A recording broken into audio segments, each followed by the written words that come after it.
Bonsoir à tous et bienvenue dans Connaissez-vous. On va parler du deuil, de l'absence, de la souffrance dans un premier temps. Dans cette émission, ce sera avec Mathieu Parciboula. Il est dessinateur et il sort une bande dessinée qui est vraiment remarquable sur cette question de l'absence et de la douleur. On se détendra un petit peu après avec un chanteur, poète, saxophoniste. C'est Hank qui sort un album qui s'appelle Chansons rebelles et d'amour qui sera avec nous. Et puis on ira vers des choses plus sombres à nouveau. En fin d'émission, on recevra Arthur Langermann. Un livre raconte l'histoire de sa vie, sa biographie. C'est à la fois terrifiant, à la fois tout à fait enthousiasmant. On en parlera avec lui en fin d'émission. Et puis on terminera avec le micro ouvert et Emmanuel Philippe. C'est le programme de Connaissez-vous. Et nous sommes partis.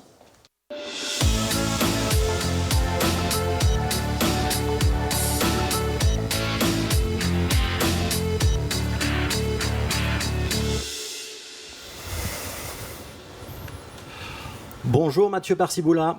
Bonjour. Est-ce que la souffrance, le deuil, la difficulté, ça fait partie des choses qu'un artiste doit un moment ou l'autre aborder ?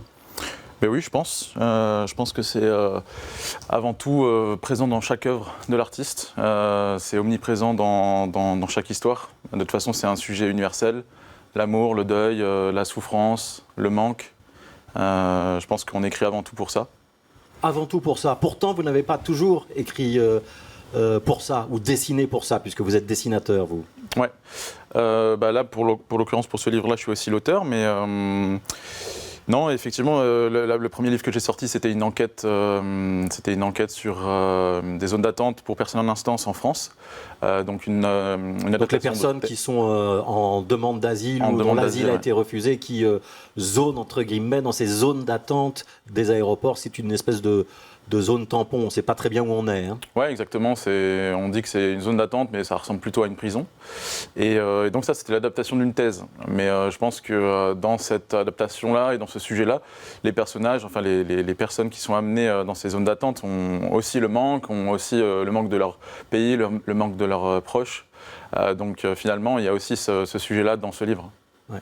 Alors on va éclairer un petit peu ceux qui nous regardent ou qui nous écoutent pour préciser qu'on parle d'une bande dessinée qui s'appelle Silence d'amour. C'est le premier projet où vous êtes à la fois auteur et dessinateur, exact ? Oui, exactement, c'est ça. Ouais. Ça veut dire que c'est un projet plus personnel ou dans lequel vous avez mis plus de vous ? Oui, complètement. En fait, j'ai mis beaucoup d'émotions que j'ai moi-même ressenties. Après, c'est une histoire de fiction.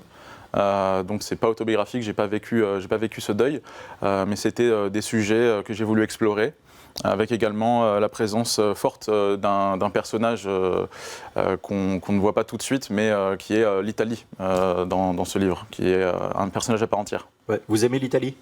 J'adore l'Italie. J'y ai habité et donc pour moi, ça faisait sens de faire un livre sur ce pays qui m'a beaucoup apporté personnellement. Mais aussi en tant qu'artiste dans ses lumières, dans ses ambiances. Alors on va voir quelques images de votre bande dessinée, Mathieu Parciboula. Je voudrais quand même qu'on explique un petit peu l'histoire pendant ce temps-là. Vous avez un personnage principal qu'on va voir dès le début, ouais. Et il est confronté à une absence, à un deuil. On ne sait pas exactement la nature du deuil au début. Ça pourrait être une histoire d'amour, une déception amoureuse ? Oui, en fait, au début, on ne comprend pas tout à fait que sa compagne est décédée, donc on pourrait même penser à une séparation, effectivement. Et ensuite, je n'ai pas amené directement la cause de cette perte-là, parce que pour moi, c'était pas forcément l'important. L'important, c'était de savoir comment est-ce que le personnage de Paul donc, allait faire face à l'absence et au deuil de sa compagne Sophia. Ouais. Et on est donc avec Paul, il est complètement perdu, déboussolé. Et oui, en fait, on le retrouve dès le début à Lyon, et en fait, ça fait 6 mois qu'il a perdu sa compagne, et tout lui est devenu insupportable. Pour lui, cette compagne-là offrait un horizon à son quotidien, offrait une présence rassurante pour le personnage de Paul, qui est donc romancier, qui a du mal à trouver sa place dans le monde, et maintenant qu'il n'a plus cette présence rassurante près de lui, il est perdu. Et il va donc devoir retrouver un sens à sa vie et essayer du moins de retrouver une énergie et une pulsion de vie. Ouais. Et c'est la quête de cette pulsion de vie qui va nous emmener dans cette bande dessinée. La réminiscence des souvenirs aussi, hein, parce que on le voit, le personnage de Sophia, il est là. Elle est très présente. Il y a même des conversations qui se poursuivent avec l'être absent. Et oui, en fait, elle est absente, mais elle est présente durant tout le livre, d'une certaine manière, dans les souvenirs de Paul, mais aussi dans les paysages. C'est la vitalité des paysages qui représente la vitalité de la personnalité de Sophia. Et donc, il va être guidé, en fait, par ce souvenir, par les souvenirs de conversation qu'ils ont eus, et puis le début de cette histoire d'amour qui est mis en confrontation avec la fin de cette histoire et la mort de cette histoire. Alors, je voudrais qu'on parle un petit peu de votre dessin. À l'évidence, effectivement, vous aimez bien dessiner l'Italie. C'est un dessin très doux et en même temps des couleurs très très chaudes. Est-ce que c'est caractéristique de votre style ou est-ce que c'est propre à ce récit-là? Et comment est-ce que vous travaillez, Mathieu Barciboula, dans cet univers où maintenant beaucoup de dessinateurs sont sur la palette graphique? C'est votre cas ou pas? Non, pas du tout. Moi, j'ai justement pas mal de difficultés à appréhender la tablette graphique parce que j'ai besoin de ce contact avec le papier et avec la couleur, je pense, pour faire mes dessins. Donc sur cet album-là, j'ai travaillé uniquement en couleur directe, donc c'est-à-dire avec de la Colorex et de la petite aquarelle liquide. Et donc crayonné, aquarelle, et là il y a quelque chose de très beau qui est permis par cette technique, c'est-à-dire que vous avez des couleurs qui s'infusent les unes dans les autres, vous avez parfois des petites erreurs qui peuvent créer de belles surprises. Par contre, ça demande plus de temps, ça demande plus d'attention, peut-être plus de minutie, parce que si vous vous trompez, vous devez recommencer votre dessin. Il n'y a pas de CTRL-Z. Vous avez mis combien de temps à l'écrire, cette bande dessinée? J'ai mis, entre le moment où j'ai eu l'idée et le moment où la BD est sortie, j'ai mis 3 ans et demi, avec peut-être une pause de 6 mois, donc je dirais 1 an pour écrire l'histoire et 2 ans pour réaliser les pages. Ouais. Je voudrais qu'on parle du rythme. D'abord, il y a très peu de texte. C'est le minimum pour comprendre l'histoire que vous avez mis en termes de texte. Et il y a un rythme aussi, Mathieu Barciboula. Le rythme, il est très lent. On n'est pas dans une BD d'aventure ou dans une BD comique où il faudrait un rebondissement ou un gag à chaque page. Vous avez pris votre temps, il faut que le lecteur prenne son temps pour vous accompagner. Exact ? Oui, exactement. En fait, je voulais d'abord proposer un voyage au lecteur, c'est-à-dire un voyage à travers l'Italie, un voyage à travers l'inconscient et les idées de Paul et les souvenirs de Paul. Donc il faut donner le temps au lecteur de pouvoir s'immerger dans l'histoire, de pouvoir s'immerger dans les images. Il faut laisser de l'espace au lecteur pour aussi projeter ses propres émotions. C'est pour ça qu'il y a beaucoup de cases muettes pour pouvoir appréhender la tristesse de Paul, mais aussi peut-être insérer ses propres tristesses, ses propres deuil personnel. Et oui, il y a un rythme assez lent puisque donc Paul, lui, est assez lent dans sa propre déambulation. C'est très difficile d'être hyperactif, très énergique quand vous avez perdu l'amour de votre vie et qu'il vous manque. Et là, du coup, vous allez prendre le temps, il a une vieille voiture, il va pouvoir sortir de l'autoroute, faire des écarts à son voyage et puis appréhender un petit peu la douleur qui l'habite. Ouais. Sur le rythme, sur la mise en page, c'est aussi lent et c'est relativement classique. Hein. Soit c'est des grandes cases rectangulaires, format un peu cinémascope, quelquefois des cases carrées, mais vous n'allez pas dans quelque chose de très vibrionnant dans le découpage de vos pages. Non, c'est exprès aussi, j'imagine. Pardon ? C'est volontaire aussi, j'imagine. Oui, c'est volontaire. Après, c'est vrai qu'en plus, je suis très inspiré par le cinéma. Et donc, quand je réalise mes cases, je ne sais pas pourquoi, je les pense aussi comme si j'avais une caméra à l'œil. Donc, c'est pour ça qu'il y a beaucoup de plans qui peuvent ressembler aux plans américains, aux plans larges dans le cinéma. Alors, la tristesse, le deuil, c'est quelque chose d'universel qu'on rencontre tous à un moment ou à un autre. Est-ce que vous avez des retours déjà des lecteurs? Qu'est-ce qu'ils vous disent quand ils lisent ce Silence d'amour? Ouais, j'ai eu quelques retours et en fait ma crainte lorsque le livre est sorti, c'est n'ayant pas réellement vécu ce deuil-là, de ne pas avoir tapé juste et de passer pour quelqu'un d'illégitime à parler de ces émotions-là ou de paraître naïf, puéril, un peu fleur bleue. Et je suis assez heureux parce qu'en fait, il y a des gens qui eux-mêmes ont vécu un deuil, qui ont pu me dire qu'ils ont retrouvé certaines pensées qu'eux-mêmes avaient eues. Donc, les critiques qui reviennent souvent, enfin les retours de lecture qui reviennent, c'est bouleversant, plein d'émotions, mais aussi d'une certaine manière apaisant et puis solaire. Donc c'est un livre qui traite d'un sujet triste, mais je pense qu'il fait un peu de bien quand même. Si je vous dis que moi j'ai pleuré en lisant votre bande dessinée. Ah bah c'est le plus beau compliment que vous pouvez me faire. Et c'est rare de pleurer quand on lit une bande dessinée. Et c'est rare, ouais. C'est compliqué parce que justement, il faut amener le lecteur dans un récit qui dure, dans lequel on peut se plonger. La bande dessinée, c'est souvent court. Le rythme est un petit peu parfois effréné. Et donc, l'émotion a du mal à surgir. Donc, ouais, merci pour ce compliment. Alors, il y a un autre personnage deux autres personnages que je voudrais citer dans la BD. C'est deux petites filles, deux jeunes filles, à deux moments différents du récit. C'est aussi le message que la vie continue et qu'il y a quand même de l'espoir après tous les deuils. Oui, bien sûr. Et puis, ces deux petites filles-là, elles sont aussi symboles d'espoir, de renouveau, de possibilité de retrouver une joie et de voir que finalement, même dans cette tristesse-là, il reste une petite lueur de vie. Et donc, elles sont aussi là pour représenter la consolation, d'une certaine manière. Ça s'appelle donc Silence d'amour, c'est édité par Casterman de Mathieu Parciboula. Vous avez plutôt été dans la bande dessinée de reportage ou la bande dessinée politique ou sociologique jusqu'à présent. Là, c'est un récit complètement intime, donc très différent de ce que vous aviez fait. Ça va être quoi le prochain ouvrage de Mathieu Parciboula? Vous revenez à vos premiers amours ou vous continuez à creuser nos failles intérieures? Non, effectivement, j'aimerais bien continuer à creuser ces failles-là et dans un style différent, donc peut-être quelque chose de plus sombre, de plus fantastique, mais qui va toujours toucher aux émotions intérieures de l'homme.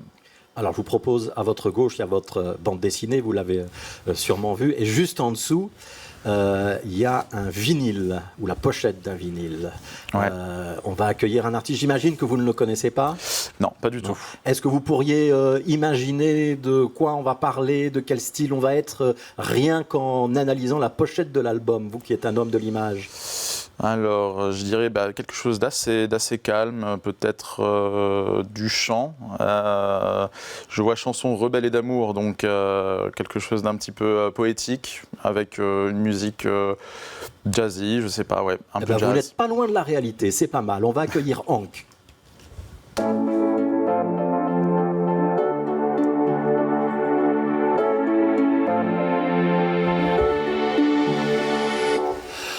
Bonjour Hank, est-ce que vous pouvez vous présenter à Mathieu Parciboula?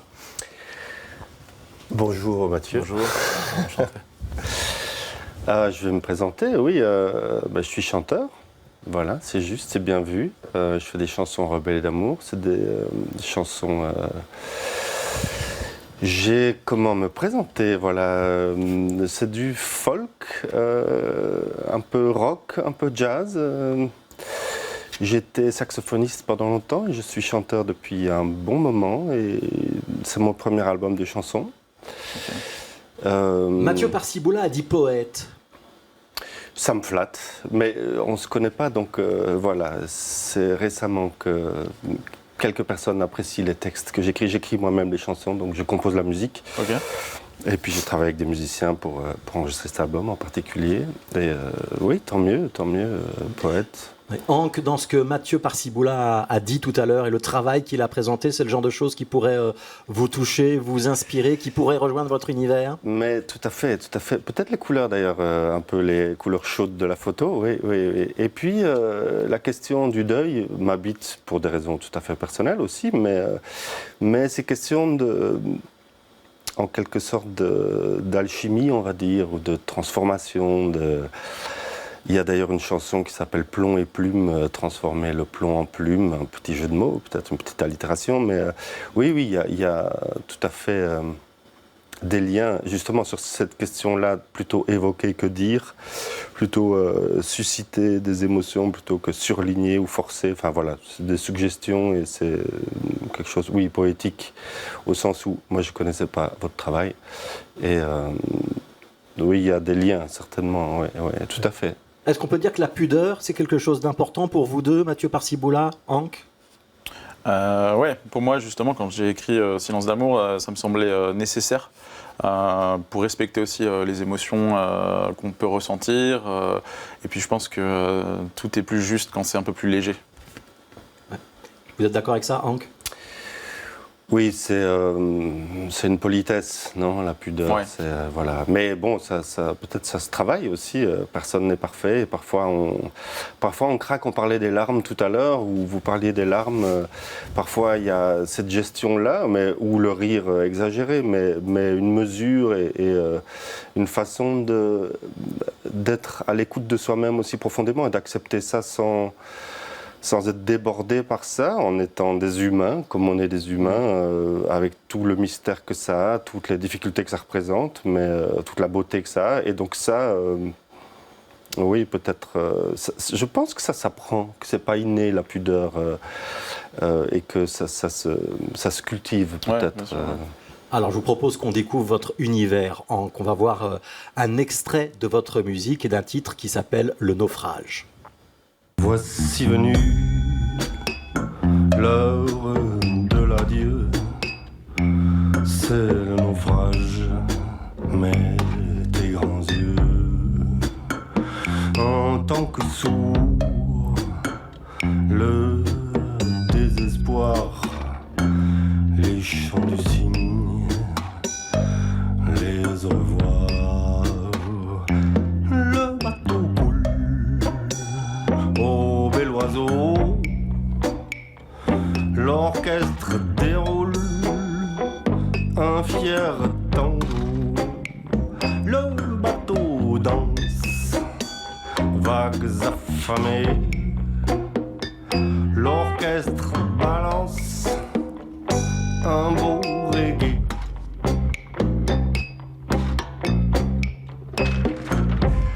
Partons vaincus. Et le regret, ces rêves à faire qu'on n'a pas fait. Nos luttes saines, nos luttes folles. Le bateau coule, manque de bol. Le navire sombre, l'âme à l'assaut.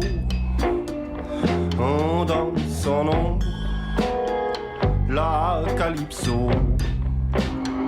Coquille de noix dans la tempête. Le chef envoie un air de fête. Le bateau ivre, requin, marteau.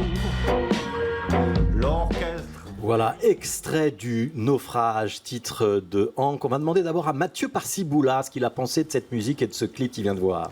Moi j'ai beaucoup aimé, c'est le type de musique que j'aime bien. Ça m'a un petit peu fait penser au début peut-être à Gainsbourg dans le début de la musique, aussi plus contemporain Arthur H. Bon, je connais moins les chanteurs belges parce que je suis français. Et j'ai l'impression qu'on peut aussi sentir le fait que vous utilisez la voix aussi comme un instrument, quoi, d'une certaine manière, dans la manière dont elle est mise sur la musique. Donc ouais, c'est typiquement les choses qui pourraient passer dans mon atelier. Ouais. Hank, Arthur H, Feu Chatterton aussi, ce sont des choses auxquelles on pourrait vous raccrocher? Ouais, sans doute. Je connais pas très... Je connais un peu.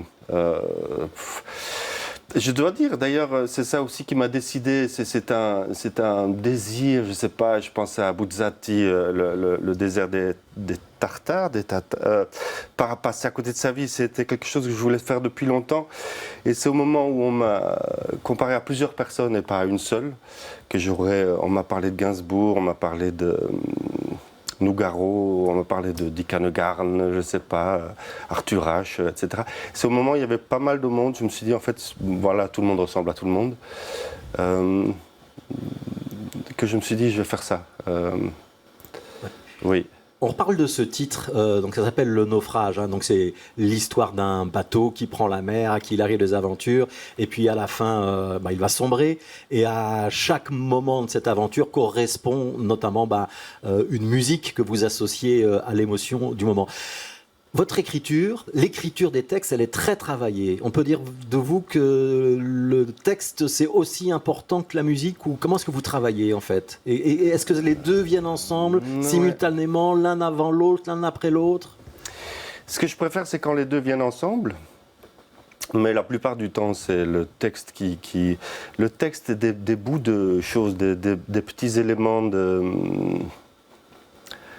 de rien du tout, en fait. Des choses qui ressemblent à rien, comme une cellule qui augmente de volume. Voilà, je commence à partir du texte en général. Et effectivement, je travaille longtemps pour être content, pour être surpris moi-même, pour ne plus très bien savoir où j'en étais. Et là, j'avais une image, c'est souvent des images, tiens.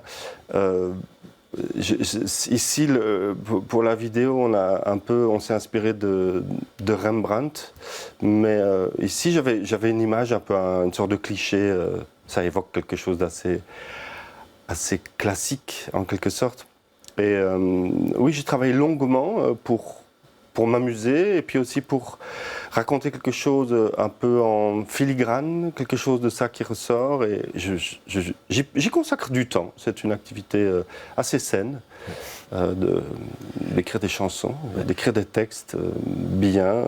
Parfois c'est rare, c'est des moments extraordinaires, parfois les choses viennent d'un coup, mais c'est vraiment très rare, et parfois il faut 2 semaines pour trouver un mot. Voilà, ce genre d'activité. Ouais. Alors vous êtes saxophoniste et vous avez eu un groupe de jazz qui s'appelait Animus Anima. Il se trouve comme saxophoniste que vous avez beaucoup fait d'improvisation et notamment accompagné des poètes. Des poètes étaient sur scène et vous assuriez l'habillage musical de leurs mots. Est-ce que c'est ça qui vous a décidé à vous dire tiens, moi aussi en fait je peux écrire et moi aussi je peux dire ou chanter? Ou ça n'a rien à voir? Ça n'a pas rien à voir. C'est sans doute pour ça que j'ai accompagné des poètes, mais j'ai cette envie, ce rêve, ce fantasme, je ne sais pas quoi, cette nécessité finalement de chanter qui est très ancienne. Et j'ai mis beaucoup de temps à faire le pas. C'est pour ça que je parlais de Buzzati tout à l'heure. J'ai mis beaucoup de temps à faire le pas et j'étais pas sûr de moi, j'étais pas très confiant. Bon, il y a plein de choses, je voulais apprendre, je voulais faire ça bien peut-être. Et maintenant ça va mieux? Oui, ça va mieux. Mais voilà, et c'était... enfin, on apprend, on étudie aussi au contact J'ai accompagné des chanteurs, j'ai accompagné des poètes, et l'étude du texte et la musique et tout ça, oui, ça fait partie d'un tout. Je ne sais pas exactement les signes du destin, comment ça se passe, qu'est-ce qui est prémédité. J'essaie de ne pas trop réfléchir. J'ai fait ça assez instinctivement en écoutant mon cœur, plutôt mon cœur que l'intellect. Ouais. Que l'intellect, voilà. Mais l'intellect est important, mais voilà, cet équilibre-là. Je vous propose qu'on découvre un deuxième extrait de cet album, et on en reparle juste après.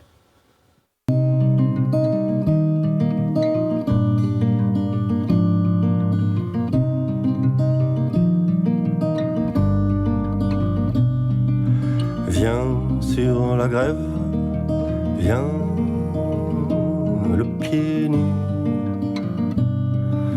et ton pied si décidé semble dompter la houle, semble calmer la mer.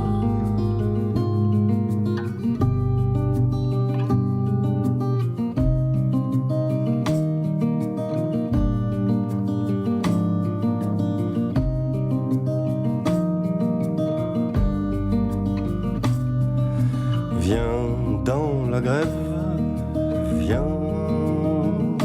le sein nu,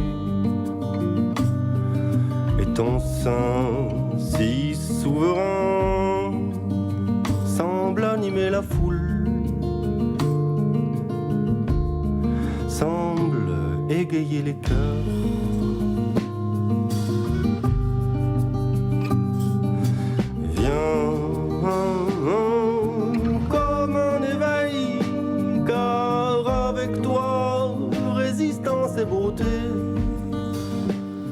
Substance et beauté. Mathieu Parciboula, les images que vous venez de voir, ça rappelle un tout petit peu les tonalités de certaines cases de Silence d'amour où j'ai rêvé. Ouais, c'est vrai. Et puis aussi même au début du clip, ce personnage, cette femme perdue, seule dans l'immensité, face à la mer, c'est quelque chose que j'aime beaucoup aussi mettre en dessin, puisque c'est cette mélancolie un petit peu perdue hors de tout. Alors, on va peut-être expliquer c'est quoi le thème de cette chanson-là. C'était le parfum du temps, c'est ça? Oui. C'est quoi le thème de cette chanson-là? J'aime pas trop expliquer les chansons parce que j'aime bien suggérer des choses et... Ne l'expliquez pas alors, Hank. On va dire qu'il faut l'écouter, qu'il faut acheter l'album. Mais en tout cas, c'est relatif. Oui, tout à fait. Écoutez-le, achetez-le et profitez-en, tout à fait. Ça s'appelle Chansons rebelles et d'amour. C'est paru chez Yu Productions. Alors, vous ne produisez pas très souvent, Hank. Le prochain concert, en tout cas dans cette formule-là, avec ce groupe-là et pour ces chansons-là, il est dans assez longtemps. Il est au mois d'octobre, si je ne me trompe pas, pour en tout cas la région bruxelloise, le 18 octobre, un lieu qui s'appelle Un Peu, qui est un lieu culturel qui se trouve au centre-ville, boulevard d'Ypres. C'est difficile de faire des concerts où vous n'avez pas envie d'en faire trop souvent, où les circonstances ne s'y prêtent pas? Ouais, c'est un peu... j'en fais volontiers et... c'est un peu difficile à trouver en ce moment. Il y a eu la crise du Covid, je ne sais pas quoi, le succès. On n'est peut-être pas assez à la mode. Mais donc voilà, c'est chouette à faire. Et on va jouer à Stavelot, un festival qui s'appelle Une chanson, on peut en cacher une autre aussi, au mois d'octobre en même temps. Voilà pour l'instant, et on cherche des concerts. Et est-ce que vous continuez à travailler en tant que saxophoniste, en tant que musicien? Oui, je joue de pas mal d'instruments entre-temps, mais je joue dans des compagnies de musique-théâtre, en Flandre en particulier. Voilà, on fait des spectacles pour les enfants, beaucoup. Et vraiment, comme saxophoniste, il y a des projets en cours, mais ils sont en cours et c'est difficile d'en parler pour l'instant. On vous réinvitera. Ça s'appelle Chansons rebelles et d'amour. C'est un album qu'on a beaucoup aimé à BX1 et qu'on passe d'ailleurs régulièrement sur la radio de BX1. Mathieu Parciboula, en dessous le vinyle, il y a un autre objet, c'est un livre. Je vous demande le même exercice. Regardez la couverture. Est-ce que vous avez une toute petite idée de quoi ça peut parler? Il y a quelques mots, là, ça va vous aider. Oui, les dessins du diable, il y a même un dessin. Eh bien, de la Shoah, donc des camps de concentration, je dirais peut-être une biographie, une histoire vécue. Je vois de la Shoah la quête des dessins antisémites. Ouais. Alors on va plonger dans cette ambiance-là. C'est Arthur Langerman qui va nous en parler.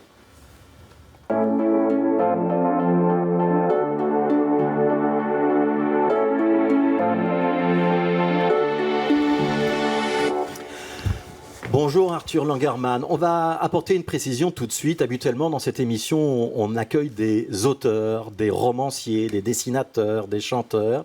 Il se trouve que vous n'êtes pas l'auteur du livre dont on va parler maintenant. C'est José-Alain Fralon qui est l'auteur. José-Alain Fralon, c'est l'ancien correspondant du Monde ici à Bruxelles. Vous êtes le sujet du livre. C'est la biographie d'Arthur Langerman dont on va parler. C'est-à-dire que tout ce qu'on va dire maintenant, c'est la vérité, c'est une histoire vraie. Vous me le confirmez ? Comment? Tout ce dont on va parler maintenant, qui est dans le livre, c'est une histoire vraie. Oui, absolument. Ouais. C'est l'histoire de ma vie. Et donc, j'ai rencontré José-Alain Fralon, donc on a fait connaissance et il trouvait mon histoire intéressante. Moi, je ne savais pas qu'il y avait tellement à dire sur moi. Et donc, il a écrit pendant 3 ans et il a sorti ce livre. Ouais. On va expliquer un petit peu qui vous êtes, Arthur Langerman. Pour bien comprendre d'où ça part, on va peut-être parler de vos parents. D'abord, vous n'avez jamais connu votre papa. Voilà, donc je suis né en 1942 et pendant 2 ans, mes parents se sont cachés de la Gestapo et donc ont déménagé d'un endroit à l'autre. Et finalement, en 1944, ma mère a rencontré un ancien ami Et lui, il travaillait pour la Croix-Rouge. Il lui a demandé, est-ce que tu voudrais avoir des paquets pour ton enfant? Et elle a dit oui. Et donc, il a pris son adresse. Et cet homme s'est fait arrêter par la Gestapo et qu'ils ont trouvé le carnet d'adresse. Et le 28 mars 1944, ils se sont retrouvés chez nous à la maison. Donc on était à 3, mes parents et moi. Mes parents étaient envoyés à Malines, à la caserne d'Ossin. Et moi, j'ai été placé à Bruxelles dans une pouponnière, la pouponnière Castro, où il y avait des bébés entre 1 an et 2 ans et demi. Et donc, cette pouponnière, c'était tous des enfants juifs et qui étaient là uniquement parce qu'ils étaient juifs. Et ils étaient donc sous contrôle des nazis qui venaient régulièrement voir ce qui se passait. Ils voulaient contrôler tous les enfants. Et il y a eu comme ça 600 enfants qui ont été placés par les nazis dans des homes spéciaux. Il faut dire que j'ai eu beaucoup de chance parce que si mes parents avaient été arrêtés en 1942 ou en 1943, j'aurais été envoyé avec eux à Auschwitz et je n'aurais pas été ici en ce moment. Il faut dire qu'en 1944, des dames importantes de la société belge ont été discutées avec les Allemands. Ils ont dit, voilà, si vous allez faire travailler les parents à l'Est, vous ne devez pas prendre des enfants avec vous. Donc, laissez-les ici dans des homes. Et c'est comme ça que je me suis retrouvé là-bas. Mes parents ont été envoyés à Auschwitz et donc ma mère est heureusement revenue. Mon père est décédé dans les camps. Voilà. Et donc il y a aussi chez vous une histoire de deuil, une histoire de perte de ce père que vous n'avez jamais connu. On ne va pas raconter toute l'histoire et toute votre biographie, Arthur Langerman, parce que ça va être très très long, on n'aura pas le temps. Mais je voudrais quand même qu'on s'arrête sur la notion de dessin du diable et puis dire aussi, il y a un diamant sur la couverture de ce livre. Vous avez eu une enfance très modeste, même miséreuse. Vous n'avez pas eu un début de vie facile, et c'est moins qu'on puisse dire, et c'est décrit dans cet ouvrage. Mais vous avez eu une petite revanche sur le destin, vous êtes devenu diamantaire, et vous avez eu un coup de génie ou un flair extraordinaire, c'est que vous êtes le premier à avoir cru dans les diamants de couleur. Il y a des diamants, ceux qu'on connaît habituellement, c'est les translucides, et vous avez cru dans ceux qui avaient une petite couleur, on les considérait comme imparfaits au départ, et vous avez compris qu'on pouvait en faire quelque chose. C'est ça votre coup de génie. Mais là-bas, à l'époque, les diamants devaient être le plus blanc possible. Et c'est pour ça que la De Beers avait dit plus un diamant est blanc, plus il a de la valeur. Et à côté de ces diamants qui avaient beaucoup de valeur, blanc, il y avait des diamants de couleur qui n'avaient aucune valeur et les gens ne savaient pas quoi en faire. Et j'ai opté, à un certain moment, j'ai décidé de ne m'occuper que des diamants de couleur. Ça a été difficile pendant des années, les gens n'y croyaient pas. Et puis finalement, ça a tellement bien évolué qu'aujourd'hui, c'est les diamants qui ont le plus de valeur. Donc, c'était un coup de chance que j'ai eu sans le savoir. C'est peut-être une intuition.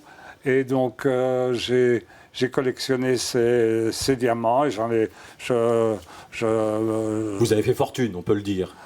Oui, ça va, je suis d'accord de le dire aussi. Ouais. Alors, je voudrais qu'on s'arrête sur les dessins du diable, parce que c'est pour ça aussi qu'il y a ce livre et qu'il est si intéressant. C'est pour ça que je vous invite dans cette émission, pour parler notamment avec un dessinateur, Arthur Langerman. Vous êtes un très grand collectionneur. Alors, on raconte dans le livre, vous avez commencé, comme beaucoup de gens, par collectionner les timbres, et puis après, ça a été les montres. Et puis, il y a eu un moment où votre collection a pris un tour très original. Vous êtes un collectionneur de dessins antisémites. Bon, je suis un collectionneur né, donc j'ai collectionné un peu de tout dans ma vie, des dessins, des vases de Murano, des Netsuke, des montres de Gousset, et des BD, des bandes dessinées. J'ai une collection d'à peu près 6000 bandes dessinées. Je continue toujours à en acheter. Ouais. Et je vais me précipiter pour acheter le vôtre.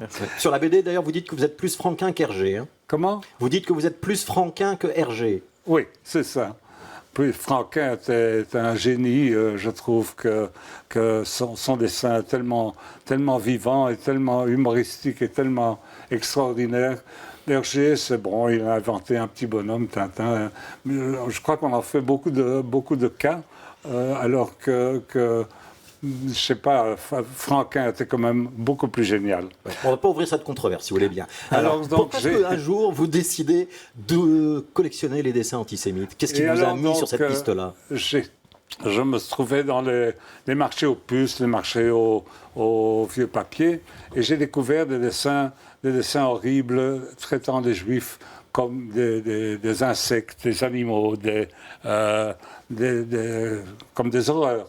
Tous décrits de manière dégoûtante, souvent, avec un aspect rebutant, ou trop riche, ou trop pauvre, ou trop. Le juif, il est toujours trop, et encore aujourd'hui, on sent cet antisémitisme qui revient lentement, et tout ça parce qu'il considère que le juif est trop.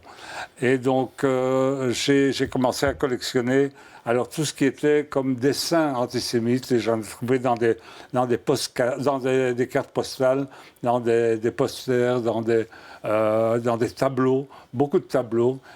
Souvent, je me pose la question, quand je vois un tableau horrible montrant un juif qui a l'air d'un cochon, qui voudrait acheter comme ça un tableau, qui voudrait le mettre dans son salon? C'est des questions que je me pose. Donc, des gens ont beaucoup acheté des dessins antisémites. Ça a commencé en fait avec l'affaire Dreyfus en 1885, où donc Dreyfus était un capitaine français qui a été accusé d'avoir trompé, d'avoir... Trahi la France. Comment? Accusé d'avoir trahi la France à tort. À tort. Et donc, il a passé 5 ans dans l'île du Diable. Mais en France, il y a eu une révolution. La France est divisée en deux parties. Ceux qui étaient pour Dreyfus étaient contre. Et Zola a écrit donc à l'époque J'accuse, qui était un pamphlet contre le fait que Dreyfus ait été accusé. Ouais. Donc, c'est à partir de ce moment-là qu'il y a eu beaucoup de dessins. Il y a eu Drummond qui avait écrit la France juive, où il montrait les Juifs sous un aspect horrible. Et puis, donc, on a commencé à faire beaucoup de dessins et beaucoup de dessins antisémites. Il y a des grands créateurs qui ont fait des dessins incroyables, de qualité, mais ils ont choisi la mauvaise raison, ouais, en fait, pour faire ces dessins antisémites. Arthur Langermann, je voudrais vous poser une question, puis après on donnera la parole à Mathieu Parciboula et à Hank. Si je ne me trompe pas, c'est plus de 7000 pièces que vous avez acquises, et puis maintenant elles sont dans un musée en Allemagne. Comment ça se fait que quelqu'un qui est de culture juive, comme vous, qui a perdu des proches, qui n'a jamais pu connaître son père, puisse se mettre à collectionner les traces de l'horreur, les traces de quelque chose qui a touché de manière très profonde la vie de sa famille, parce que vous racontez qu'il n'y a pas que vos parents, vous avez plein de connaissances également que vous avez perdues, et chez vos amis aussi, plein de gens qui ne sont jamais revenus des camps. Et quel est le regard que vos proches, vos enfants et d'autres portent sur cette collection? Est-ce que tout le monde comprend bien ce que vous avez voulu faire de votre vie avec cette collection? Bon, mes enfants le comprennent, beaucoup d'amis ne comprennent pas, mais n'ont pas compris au début. Mais actuellement, qu'il y a un retour d'antisémitisme, ils commencent à comprendre les raisons pour lesquelles je l'ai fait. Et j'ai fait en fait, j'ai décidé à un certain moment de faire une donation à un institut de recherche en Allemagne qui fait de la recherche sur l'antisémitisme et qui va éduquer les jeunes et les gens en général pour expliquer ce que c'est exactement l'antisémitisme. Est-ce que ces dessins, ils auraient pu disparaître si vous ne les aviez pas achetés en faisant le tour des antiquaires ou des marchés aux puces? Oui, certainement, une grande partie aurait disparu parce que les gens ne savaient pas quoi en faire exactement. Très souvent, j'arrivais chez des gens qui ne comprenaient même pas ce que ça signifiait. Et donc, je suis arrivé chez eux et ils me disaient, voilà, faites-en ce que vous voulez.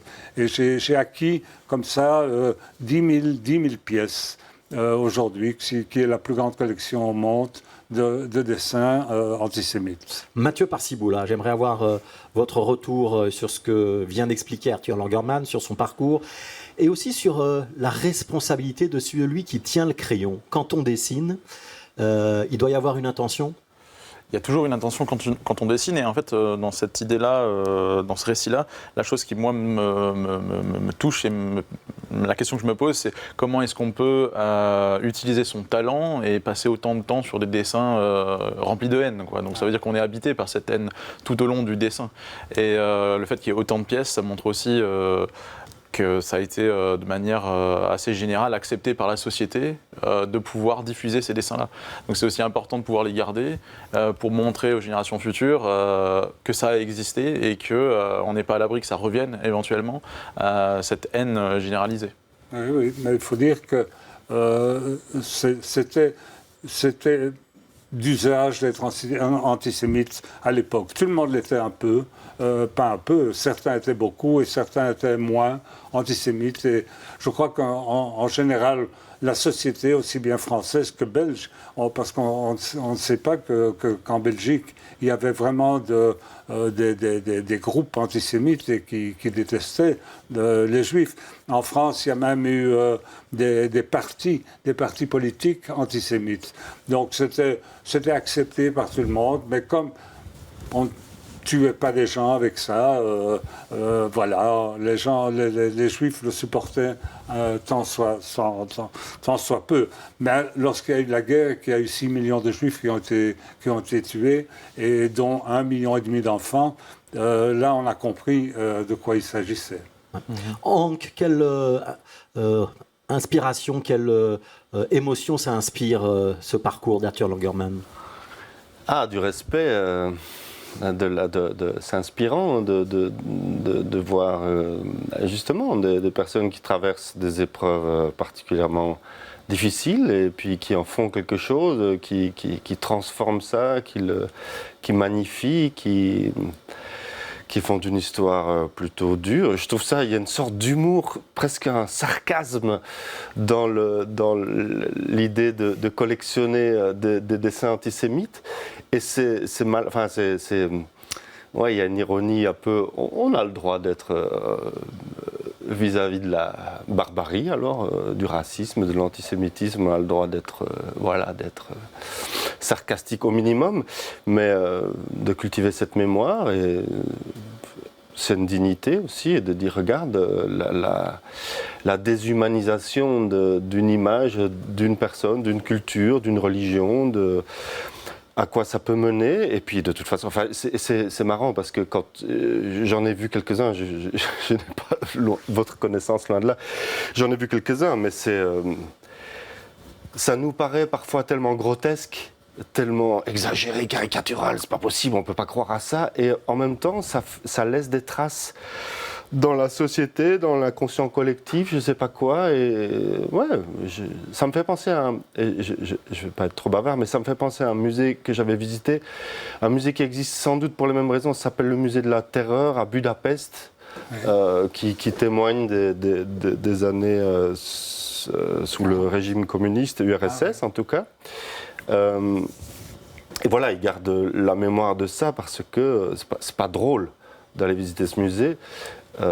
J'imagine que ça ne doit pas être très drôle de visiter la collection de dessins antisémites, mais c'est bien qu'elle existe et il faut y aller. Ce n'est pas drôle, mais c'est quand même important de pouvoir montrer que, par exemple, aux négationnistes qui disent que la Shoah n'a pas existé, que les fours crématoires n'ont pas existé, de leur montrer, voilà, ici vous avez la preuve que ça a bien existé. Et donc c'est vraiment ma lutte de chaque jour. Chaque jour, je fais je fais faire des expositions. Par exemple, maintenant il y a une exposition au Mondaneum à Mons qui montre donc une petite partie de ma collection, qui est très importante. On essaie de faire des expositions, expliquer aux gens de ce que c'est, parce que la plupart des gens, ils parlent, ils sont antisémites, ils ne savent même pas pourquoi. Ils n'ont jamais vu de juifs de leur vie. Par exemple, à Alost, il y a le carnaval d'Alost qui a montré, il y a 2 ans, il y a 3 ans, qui a montré des figurines horribles de juifs comme des rats, comme des fourmis et tout ça. Et donc le bourgmestre d'Alost a dit oui, on peut se moquer de tout.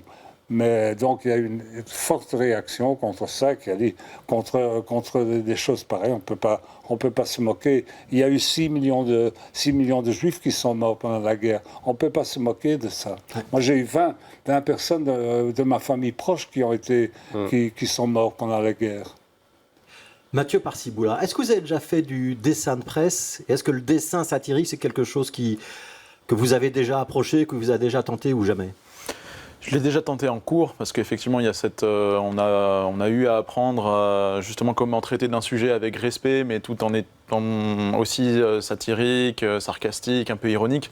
Et durant ces moments-là, effectivement, on nous a aussi passé des dessins antisémites pour nous dire les limites que cette pratique peut avoir et l'impact qu'un dessin peut avoir aussi sur la société. Si maintenant, dans ce carnaval, il peut encore y avoir ce genre de comportement-là, je pense que c'est aussi dû au fait qu'on a banalisé tellement la haine qu'on ne la voit même plus, on n'est même plus capable de se rendre compte qu'elle est présente.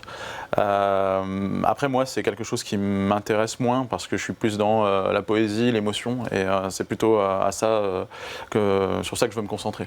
Ouais, la poésie, l'émotion, l'art d'une manière générale, c'est aussi quelque chose qui vous touche, Arthur Langermann, à la culture, vous avez consacré une grande partie de votre vie aussi. Hein. Oui, absolument. Je suis intéressé par tout ce qui est culture, la musique, la peinture, l'art en général. Oui. Mais je sais que, par exemple, quand elle est mal employée, par exemple, il y a eu, pendant la guerre, il y a eu Philippe Ruprecht, qui était un dessinateur de génie et qui a travaillé pendant 25 ans au Stürmer, qui était un des magazines qui sortait chaque semaine en Allemagne. Pendant 25 ans, il n'a fait que des dessins antisémites.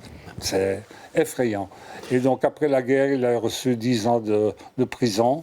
Il en a fait 5 et puis il a continué sa vie modestement. Mais bon. Arthur Langermann, est-ce que je peux dire de vous qu'il y a un côté de provocation chez vous, d'une très grande détermination, mais que quand par exemple vous décidez de ne pas vous intéresser au même diamant que les autres, ou quand par exemple vous décidez de collectionner des dessins antisémites, il y a quelque chose de très singulier chez vous qui ressemble peut-être un peu à de la provocation, ou est-ce que c'est autre chose que ça ? Non, je crois que c'est ça. J'aime un peu être provocateur, j'aime faire les choses différemment des autres. Quand tout le monde va à gauche, moi je vais à droite. Je n'aime pas suivre les foules et j'aime avoir ma propre idée sur tout. Alors, est-ce que je peux vous demander ce que vous avez pensé de ce qu'a expliqué Mathieu Parciboula tout à l'heure avec sa bande dessinée sur le deuil, et ce que vous avez pensé de la musique de Hank quand vous l'avez entendu tout à l'heure. Quelles émotions ça provoque chez vous? Je trouve que c'est très poétique. C'est deux choses. Vous avez deux choses en commun. Vous avez une chose en commun, c'est la poésie, je trouve, qui est très forte. Je trouve que les paysages du deuxième disque qu'on a entendu sont magnifiques. Hein, les couleurs, les paysages et tout ça. Et vous aussi, c'est magnifique ce que vous faites comme dessin et la poésie. J'aime bien. C'est pas parce que moi je m'intéresse à l'horreur que je ne regarde que ça. Non, mais j'aime bien la poésie, j'aime bien ce qui est beau, j'aime bien ce qui est doux. C'est ce que vous faites.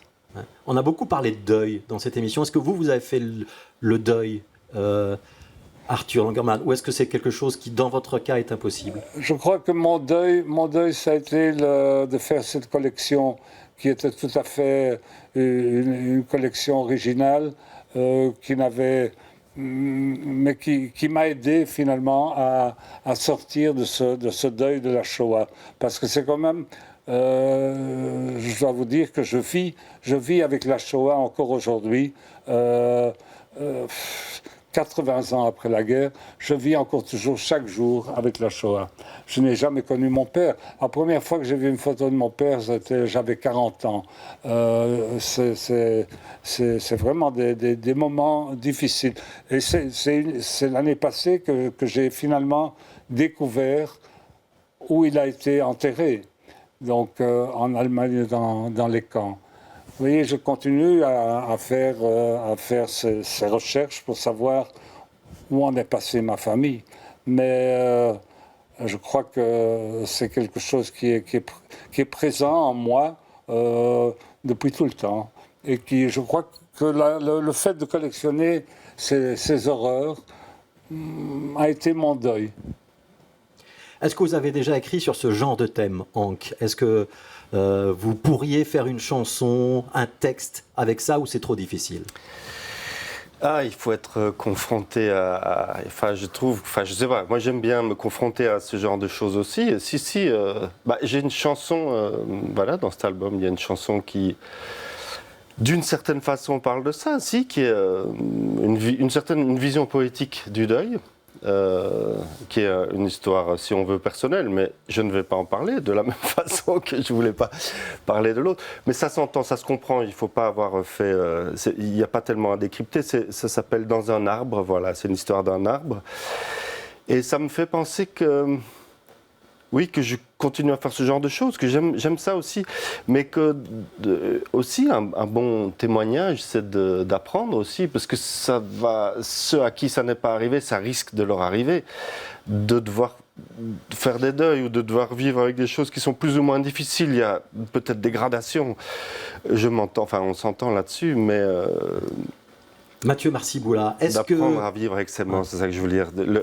La question de vivre avec ses morts, et ça c'est important. Moi je travaille volontiers là-dessus. Mathieu Marciboula, est-ce que vous pourriez faire une BD sur l'histoire d'Arthur Langermann? Il y a une biographie maintenant. Est-ce que c'est le genre de choses que vous pourriez traiter ou c'est compliqué? Oui, c'est complètement le genre de choses qu'on peut traiter en bande dessinée. En plus, avec les dessins, ça mérite aussi des images, ça a un rapport à l'art. Donc, contrer cet art haineux avec un art graphique plus réjouissant, c'est complètement ce que je pourrais faire. Et en plus, c'est une histoire qui semble aussi très touchante, une histoire personnelle dans la grande histoire.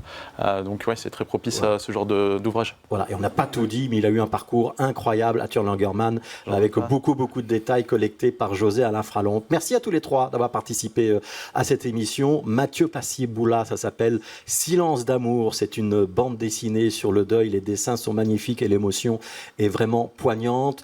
On a eu beaucoup d'émotions aussi en écoutant Hank et son album Chansons rebelles et d'amour. C'est un vrai univers, un vrai poète et une voix très profonde. Et puis Arthur Langermann, merci beaucoup pour ce témoignage poignant et pour le témoignage que vous nous laissez peut-être en 20 secondes, Arthur Langermann, vraiment pas très long.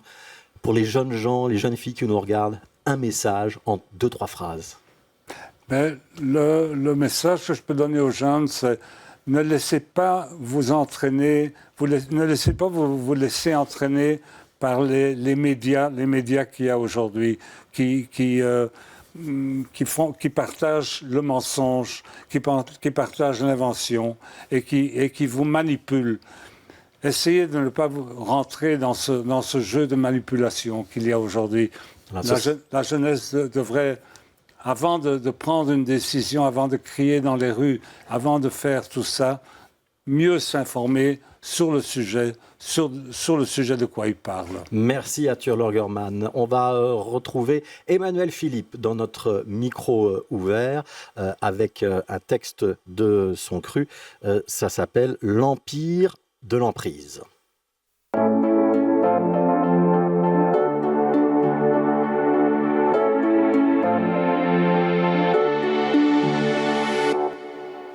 Bonjour à tous. Ça faisait longtemps que j'avais à cœur de revenir au micro de BX1, mais je me bougeais pas, j'étais comme bloquée, comme en mode « mais je ne peux pas, je ne sais pas, et je reste plantée là ». Avec le recul, je sais que je ne l'ai pas fait parce que j'avais emprise. Enfin, j'étais sous emprise. C'est de cela que je veux vous parler aujourd'hui et ça tombe bien parce que j'avais envie de vous parler d'un truc branché. Et l'emprise, c'est justement quand quelqu'un a branché sur nous une prise invisible grâce à laquelle elle s'alimente en énergie. C'est un phénomène électrique avec un plus et un moins, comme sur une pile. En termes de rapport humain, ça se transpose par un dominant et un dominé. Si quelqu'un parvient à brancher cette prise sur nous, c'est parce qu'il a trouvé 2 trous. Et je vous arrête tout de suite, je ne parle pas de ces trous-là, ni même des trous de nez. Non, je parle de trous dans l'estime de soi. À cause de ces trous, on devient des proies pour les prises. L'emprise, c'est aussi quelque chose de magnétique. L'autre te repousse au plus haut point, tout comme il t'attire à t'en tordre les boyaux. C'est comme une drogue. Tu sais que ça te fait du mal, mais tu y retournes encore et encore. Cette drogue, c'est le cortisol, hormone du stress que l'on sécrète en continu face au non-sens chronique et à l'insécurité dantesque de la relation. L'emprise, c'est un don taxé fiscalement. C'est quand tu sers de Baxter pour un autre alors que c'est toi qui es malade. C'est quand ton flux vital s'échappe alors que t'en as rien fait. C'est quand c'est pas toi qui dirige ton navire mais la tempête. C'est quand tu t'anesthésies pour pas sentir. C'est quand les casse-têtes s'enchaînent sans fin jusqu'à ce que ça tourne saut dans ta tête. C'est quand t'as besoin de le raconter 2500 fois en long et en large tellement tu comprends pas. C'est quand ton cerveau n'est plus qu'une assiette de spaghettis qui colle. C'est de l'énergie renouvelable aspirée dans un trou noir. C'est quand tu baisses les yeux quand on te demande des nouvelles de ta vie alors que tes pensées, rêves, cauchemars, ton corps ne t'appartiennent plus. C'est l'impasse qui revient toujours quel que soit le chemin que tu empruntes. C'est quand même pardonner ne pardonne pas. C'est quand tu te dis « mais j'ai tout fait » et pourtant « j'ai tout fait ».